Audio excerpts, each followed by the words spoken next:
One Piece is one of the biggest anime in the world right now, with both the manga and the anime at the peaks of their popularity. So now why of all times has the One Piece anime stopped airing? Well, firstly, the One Piece anime has not been cancelled. Instead, the anime is going on a 6-month-long hiatus, resuming in April 2025.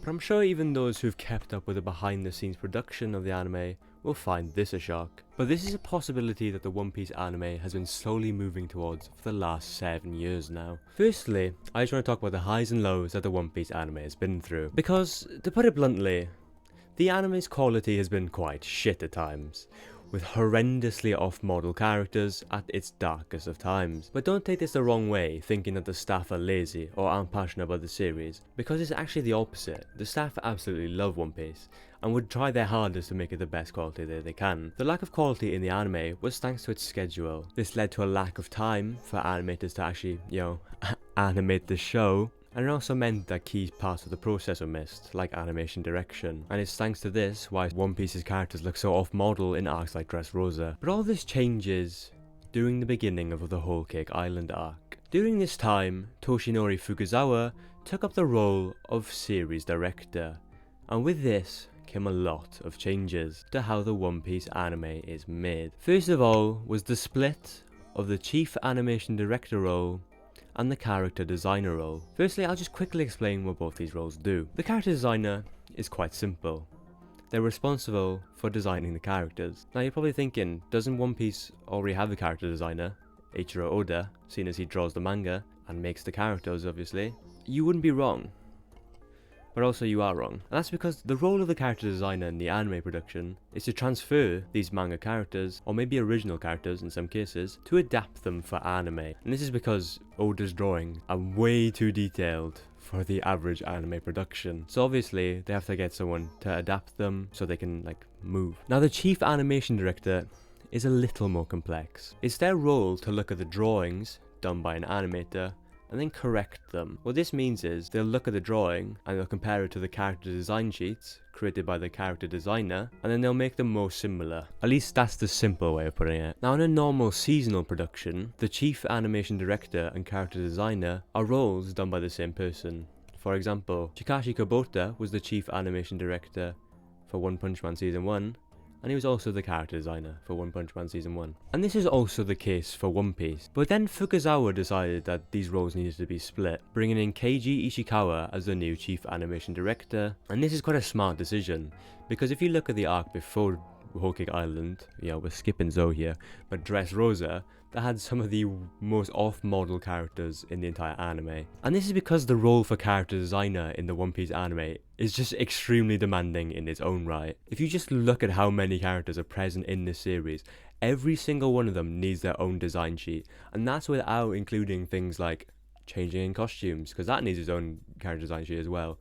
So essentially, this was a split that was necessary and should have been probably done a long time ago. This split then allowed for the character designer Hisada to just focus on character designs and Keiji Ishikawa to do the corrections. And the result of this is Whole Cake Island got a massive boost in quality, with the drawings being much more consistent, and Fukuzawa was also able to work some black magic to get the schedule to be a little better than what was present in previous arcs. And this new schedule allowed for greater ambition, and we got the magnum opus of the One Piece anime at the time, episode 870. Then we enter the Wano country arc, where we once again see another change up in management. Fukuzawa decides to step down from the series director role, and now Tatsuya Nagamine steps up. And the Wano arc would be very special for One Piece, and this is because it was the 20th anniversary for the anime, so the team wanted to make extra sure that the anime was at the best quality it could possibly be. Because of this, we saw more changes in how the anime is produced, such as an overhaul in the series compositing. The series compositing had been due an overhaul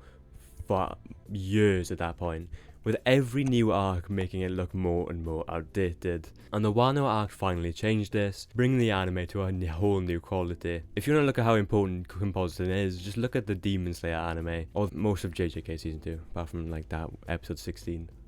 or 15. It seems studios are finally starting to understand the importance of compositing in anime production, and how we can just take anime to like different levels. Another change for the WANO arc was the addition of the Toei line filter. This filter was first used in Tiger Master W, but you probably know it from Dragon Ball Super Broly. The filter essentially gives the art variable line weights, which ends up with it looking a lot more pleasing to look at because the art just has like a different kind of weight to it.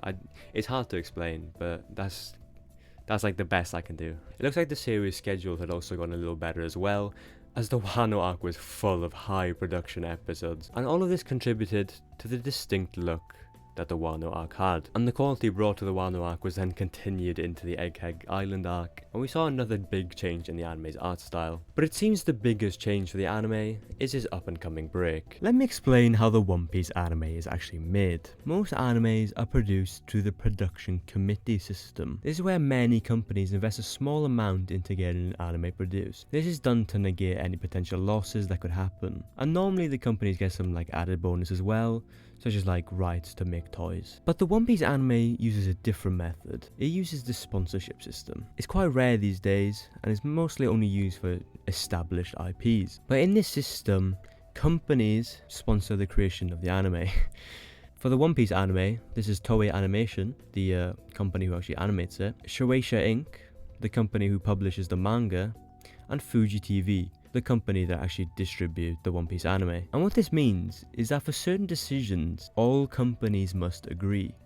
Let me give you an example. Say now Toei is catching up to the manga and they want to insert a filler arc. What this means is they have to ask the other two companies, and both those companies also have to agree for a filler arc to be added to the anime. But then if you think about it, what is the incentive for the other two companies to agree? For example, why would Shueisha, the publisher of One Piece, wants Toei to insert a filler arc where then none of their material is being broadcasted, so then none of the manga's content are actually getting advertised? And it's the same with Fuji TV in this situation. Why would they want to broadcast a filler arc which could result in much lower audience numbers, because no one wants to watch a filler arc? And this is exactly why the anime going on break is unheard of. And I imagine this break has only happened thanks to what Toei is going to be airing instead of the normal One Piece anime, but more on that later. Now, what will the results of this break be? Well, firstly, hopefully the series' biggest issue will be solved, and that of course is the pacing. See how fast I said that? That's how the pacing should be. But instead we get like I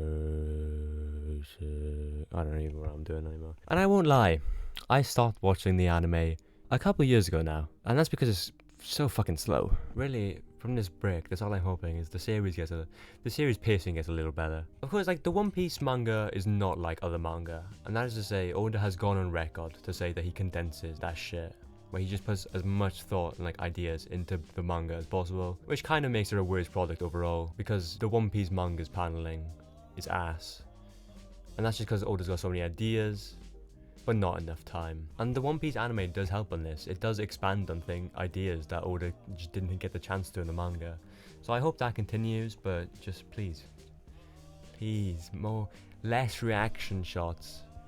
Please! Now for the second biggest issue, I would say it's the inconsistency in quality. The One Piece anime is still like other anime, and that is to say, some episodes just have higher priority than other episodes. That's normal, that makes sense. I just hope that the general overall quality is better. I'm not saying we need to somehow top 10-15 the greatest anime episode of all time. I'm just saying I want the overall episode quality to just be better. And this should hopefully be also resolved with my third biggest issue, which is directors. The One Piece anime has many directors, but seeing as it's constantly airing, these directors are also constantly working. This means that they can get burnt out and just aren't able to be as creative as they probably want to be. And like, ask anyone who's got the know on the One Piece production, they'll be able to tell you when bad episodes are coming up, thanks to just the directors who are on them. And they'll also be able to tell you when good episodes are coming up. Like, if Megumi Ishitani's name is on any episode, it's gonna be a banger. If Ishizuka is on any episode, banger incoming. Oh, what's that? I can't remember his name, but the guy who did the opener for the Egghead arc. Oh, I can't remember his name. That's so embarrassing. That's so embarrassing for me. Fake fan. Bro can't name every One Piece director. Fake fan. And hopefully this break will just give them, the entire staff to be honest, a break to just refresh. Oh, they're still gonna be working on the anime, but hopefully they can take it at a much better pace and aren't just as overworked. And in more good news for the One Piece anime, the anime is going to be getting a new time slot once it returns. And this is a massive development. And this is because ever since the Enies Lobby arc, the One Piece anime has had the Sunday morning time slot. And what this meant was increased censorship because it was a daytime time slot and on a Sunday. We don't want little Billy, or whatever the Japanese equivalent of a Billy is. And it also meant less breaks.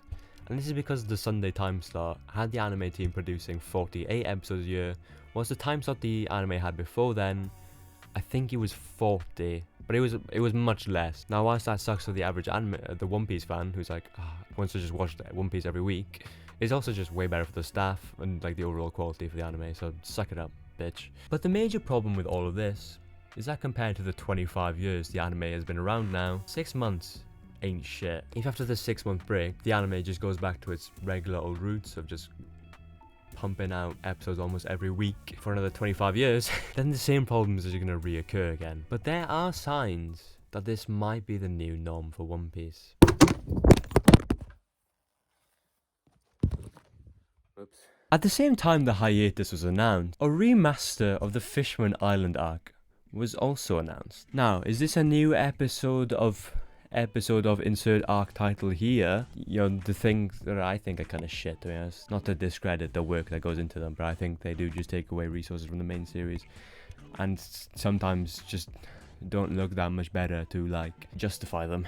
But hey, that's just me. No, this is instead something that we've never actually seen before in the One Piece anime. Instead, the remaster will be airing in the same time slot as the normal anime does, and will be condensing the Fishman Island arc into 21 episodes by re-editing it. They're also doing a bunch of other things too, like adding the Toei line filter, retouching the art, colour, shading, lighting, and the special effects. And I just want to say, this does not mean that the arc is being re-animated. That's something entirely different. Instead, we're essentially getting an official One Piece with changes in the compositing and post-production. This might disappoint some, but instead it just means that resources are actually being saved for the main series, you know, the thing we're all excited for. So why the Fishman Island arc? Well, as you can see in the trailer, it's not just Fishman Island, it's also the return to Sabaody arc as well, which means we're starting from the beginning of the time skip. Now I can think of 2 reasons for this, and that is, in around about a year's time,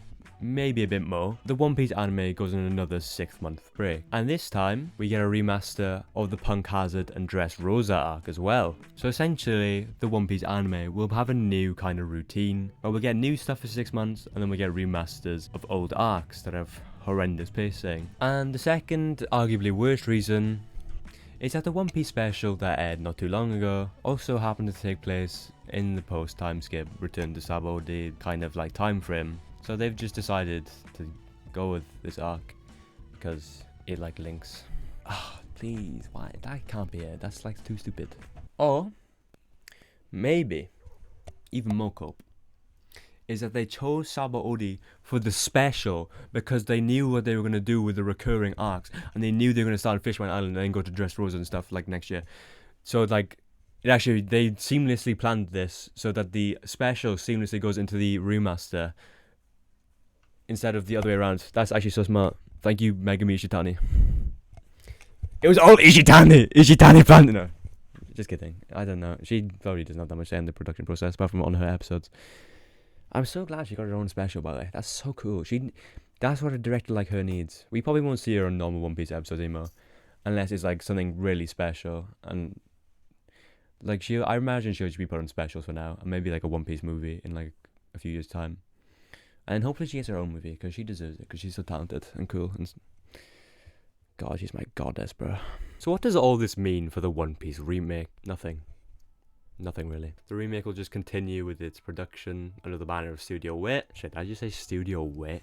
Sorry. Wit Studios. And this is because the target audience for both projects are pretty different. The remake is definitely targeting more new fans who maybe like just gone into One Piece through like the live action, or people who've never heard of One Piece. Of course, they will also be targeting, you know, older fans by expanding the series, as you can see in that like little teaser pre-production trailer they did with Netflix. The remake's entire purpose is to just modernize the beginning of One Piece, and it will probably cover the entire series at some point. But they're doing this to just make it so much easier to get into, because whilst all One Piece has its charms, it's also definitely got that 90s jank. It's also a chance for the anime to get a fresh start with new voice actors, new music, new talent working on the show. Speaking of the One Piece like pre-production trailer thingy, it's pretty obvious that they're still in early days. We still got a while to go before we even hear anything like concrete about the remake. So judging from the trailer, it looks like they started pre-production probably around the time